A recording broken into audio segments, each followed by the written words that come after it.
प्रश्नावली 3.3 का जो तीसरा प्रश्न है, 6 विभिन्न कक्षाओं के विद्यार्थियों की संख्याएं नीचे दी गई हैं।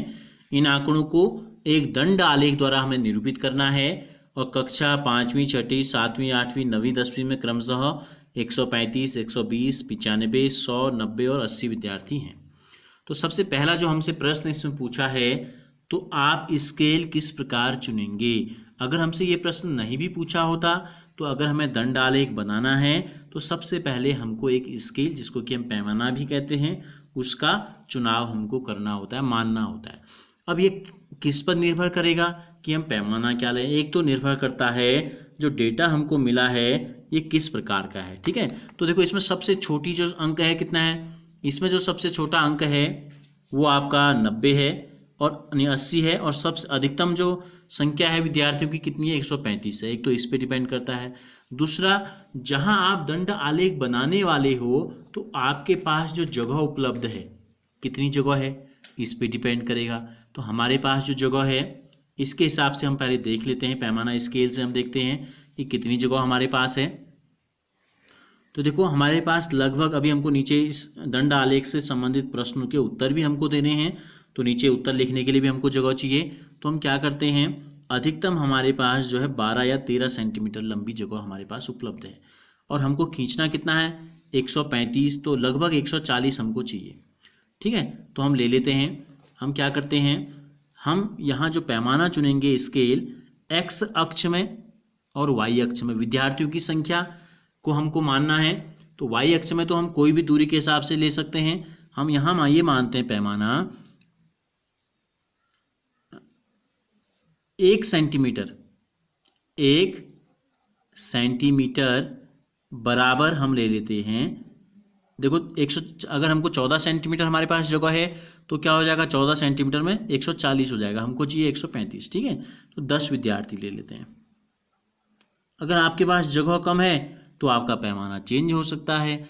2 सेंटीमीटर में भी हम 20 ले सकते हैं, दुगना कर दें। अगर 1 सेंटीमीटर में 20 ले सकते हैं, जैसी सुविधा आपको हो वैसा आप कर सकते हैं जगह के हिसाब से।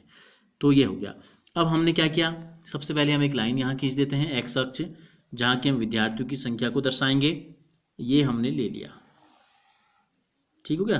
तो 14 सेंटीमीटर हमको यहाँ जगह चाहिए और हर 1 सेंटीमीटर को हमें क्या मानना है, 10 मानना है। तो हम यहाँ से शुरू करते हैं, निशान भी हम यहाँ लगा देते हैं, 1, 2 सेंटीमीटर, 3 सेंटीमीटर, 4, 5,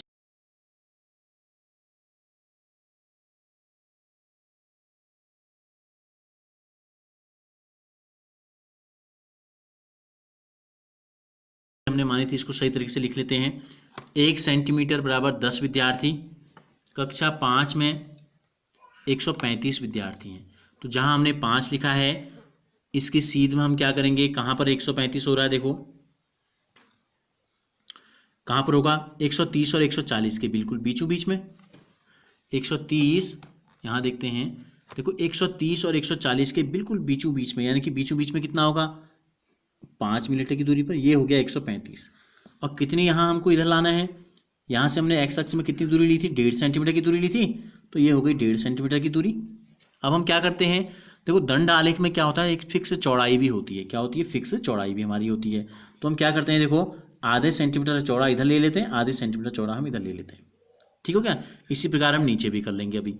फिर हम आते हैं 6ठी कक्षा में। तो 6ठी कक्षा क्या है, कितने विद्यार्थी है, 120 विद्यार्थी हैं। तो ये 120 विद्यार्थी हो गए।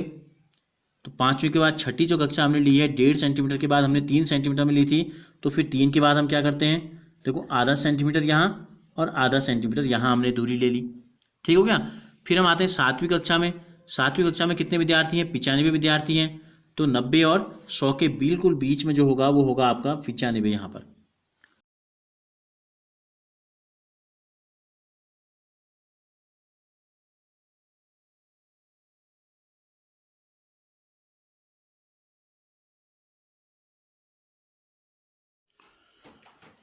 तो ये क्या कर लिया आपने, दंड आलेख को थोड़ा आकर्षक बनाने के लिए आप इस प्रकार से इसमें कलर भी आप कर सकते हैं। ठीक है, ये क्लास हो गई, कक्षा हमने दोबारा इसमें लिख दी है और यहाँ को विद्यार्थियों की संख्या हमको दी गई है। ठीक है, तो अब हमें क्या करना है, इस दंड आलेख को देख के हमें निम्नलिखित प्रश्नों के उत्तर देने हैं। पहला है किस विषय में विद्यार्थियों की संख्या अधिकतम है और किस कक्षा में न्यूनतम है। तो देखो सबसे लंबा जो दंड आलेख हमारा है, देखो कौन सा है सबसे बड़ा, कक्षा 5 वाला। कितने हैं इसमें, यहाँ भी आप देख सकते हो संख्या 135। तो हम क्या लिख देंगे, संख्या किस कक्षा में पूछा है, केवल कक्षा का नाम हमें लिखना है, तो ये हो गई कक्षा 5 में। और सबसे कम संख्या देखो, सबसे छोटा जो दंड आलेख है यहाँ ये वाला है, कौन सा, कक्षा 10 में, यानी कि सबसे कम संख्या कहाँ है, कक्षा 10 में। फिर हमसे पूछा है कक्षा 6 के विद्यार्थियों का संख्या का कक्षा 8 के विद्यार्थियों की संख्या से अनुपात हमें ज्ञात करना है। तो हमने लिख दिया अनुपात बराबर कक्षा 6 के विद्यार्थी बट्टे कक्षा 8 के विद्यार्थी। देखो कक्षा 6 में जो विद्यार्थियों की संख्या है ऊपर तालिका में हमने देखी, तो ये है 120, और कक्षा 8 के जो विद्यार्थियों की संख्या है ये है आपकी 100। तो इसको सरल कर देते हैं, 0 से 0 कट गया, 2 छक्का 12, 2 पंजे 10, तो कितना आ गया अनुपात, 6:5 जो है अनुपात आ गया।